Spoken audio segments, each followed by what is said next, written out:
Welcome back, y'all. What's happening out there in WBB land? We are back with another video, and we have a Golden State Valkyries roster. What an exciting night.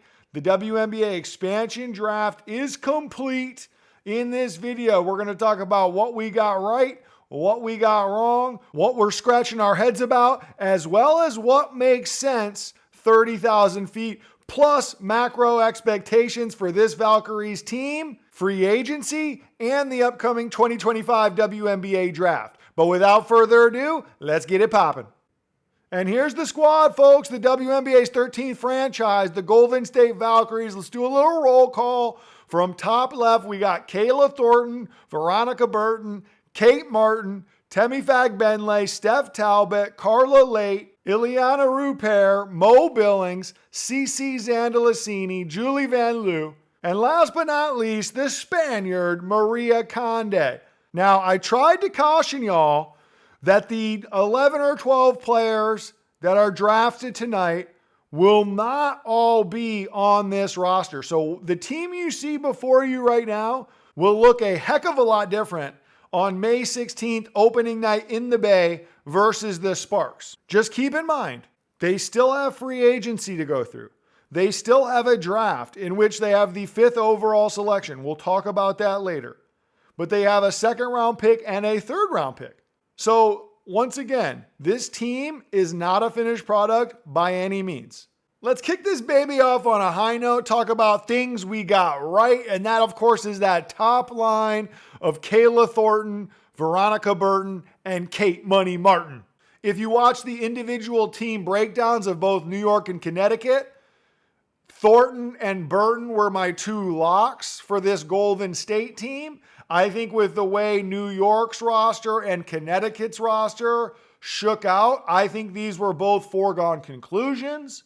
I think they both figure to be on that opening day roster, and I think they both figure to have very prominent roles. Kate Martin, I got a lot of pushback from Aces fans. Hi, you know who you are.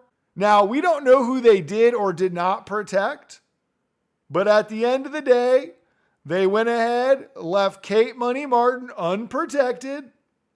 Golden State, I thought it would be a shrewd pickup. Obviously, you get a nice 6'1" hybrid guard, wing type player. A lot of energy, great locker room player. I don't know if she's a rotational player in the WNBA or not, but I know people love her. I know if you heard her name called tonight, you heard a heck of a cheer. So a very savvy pick, in my estimation, by Golden State. And I'm excited to see if her game can raise to the next level. The jury's still out for me. Like I said, I don't know that she's a rotational player in the WNBA, but we're going to find out. So now that we got the fun stuff, the good stuff out of the way, of course, we got to talk about what I got wrong. And I suppose if you want to be a stickler about it, you could say, yo, dog, you got the next 9 wrong. But come on, folks. By the way, 25% is a heck of a lot better than most pundits out there. I just want to throw that out there. But we're going to talk about this a little bit differently. That second line, Temi Fagbenle, Steph Talbot, Carla Late, these are players that I had protected by their teams. They weren't, and they got picked off. Which leads me to what I think was the most surprising thing all night by far, was that Temi Fagbenle was left unprotected and taken by Golden State. I'd be fascinated to know, maybe it was in fact Grace Berger that was protected. I want to give a shout out to a viewer of the channel, NeoX Supreme. I hope you're watching, Keanu, because they left this comment under the Indiana team breakdown and hit that baby right out of the park. Great call. This is the only selection that I was legitimately surprised at. But once again, NeoX Supreme, get those flowers, dog. And then comes Steph Talbot. I thought Steph Talbot was a protection. Prototypical 3-and-D, 6'1", 6'2", wing. Apparently, Los Angeles Wanted to protect Brown, maybe? Which I don't get. Maybe they protected their international players. Don't necessarily get that either, but they went that direction. I also find it a little bit curious because Lynn Roberts, the coach from Utah, likes shooting threes.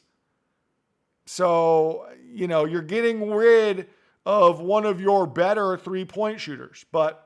And then comes to Carla Late. Now, Carla Late, I'm kicking myself, folks, because Kurt Miller is the new GM of Dallas. If I know one thing about Kurt Miller, he doesn't like guards, and he certainly doesn't like young guards. You know who he does like? Veteran bigs.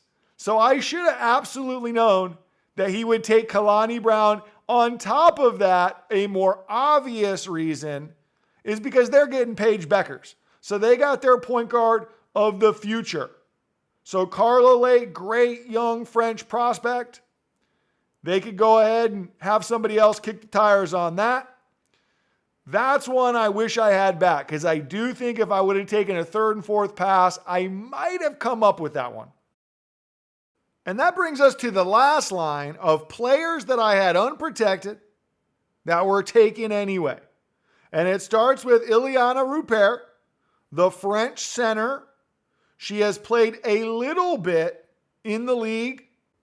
I think this pick, along with Maria Conde, and in fact, the Carla Late selection, are all for maneuverability. And what I mean by that is if these players don't come over, they still own the rights, but they can sign other free agents. They can sign other rookies. They can use these contracts in deals down the road.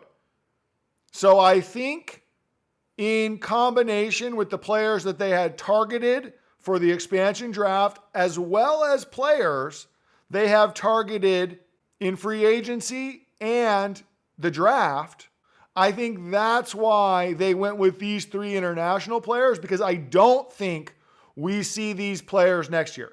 Rupert, perhaps.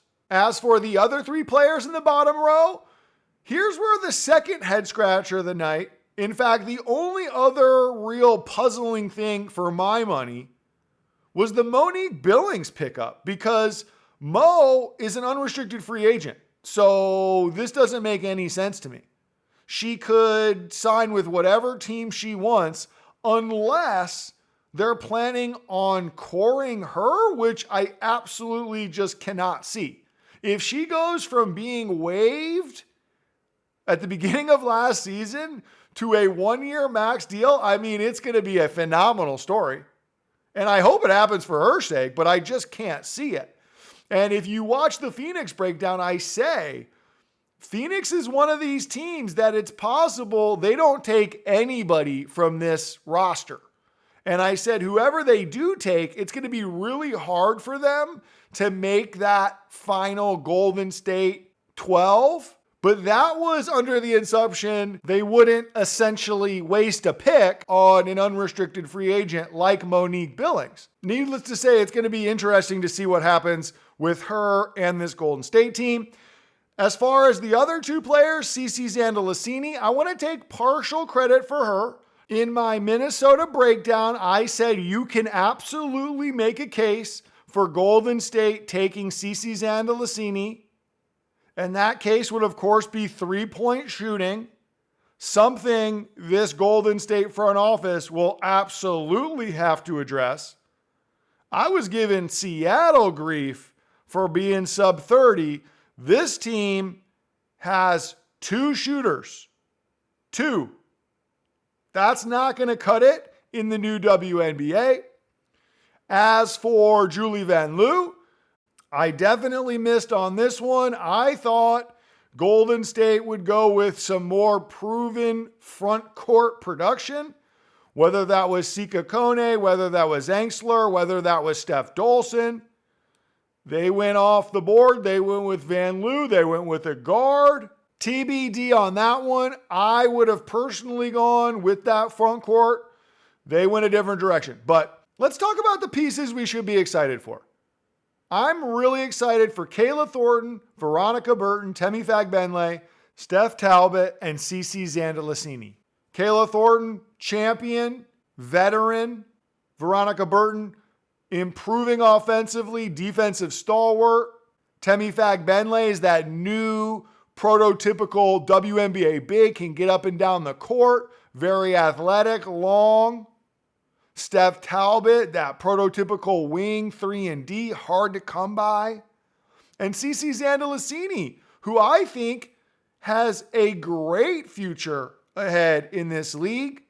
When you can shoot over 40% from the three, when you can find spacing, when you can come off screens, when you understand offense, you're going to have a future in this league. I think an offensive comp would be a smaller Leo Phoebish from New York.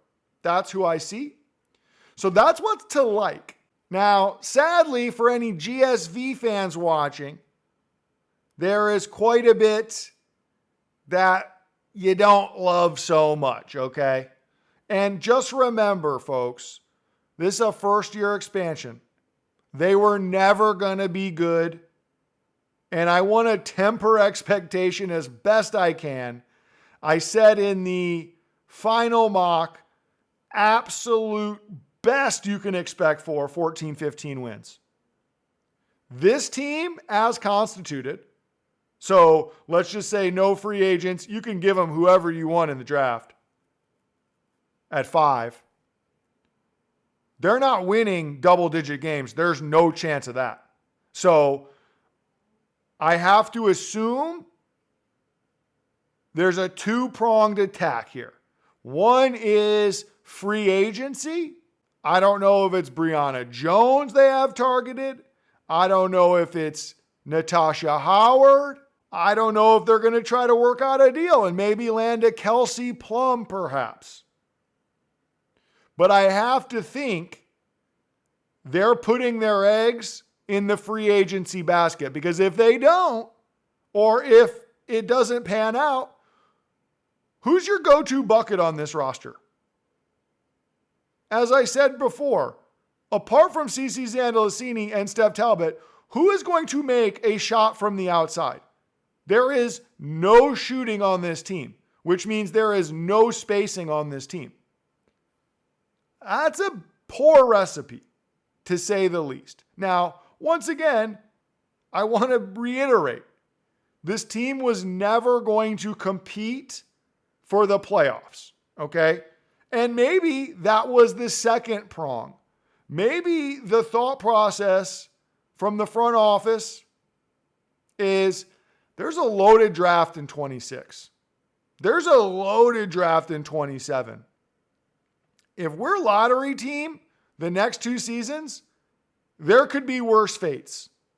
This is a long game, folks. We're playing chess. Regardless if you like the picks Golden State made or not, it was a phenomenal night. It's never been a better time to be a WNBA fan. We're growing at an exponential rate. Interest is growing at an exponential rate. And it's only getting better, folks. But now I pass the question to you. Put the answers in the comments. Best answer will be featured in another Golden State video. I want to know, with the current players you have now, and with assets, whether that's the 5th overall pick, whether that's 2nd round, 3rd round, whether that's 2026 draft, 2027 draft, I want you to come up with the most realistic, best trade deal Golden State could put together in order to go after a big-time player. Let me know what you think. As always, like, share, and hey, hit that subscribe button. It's free.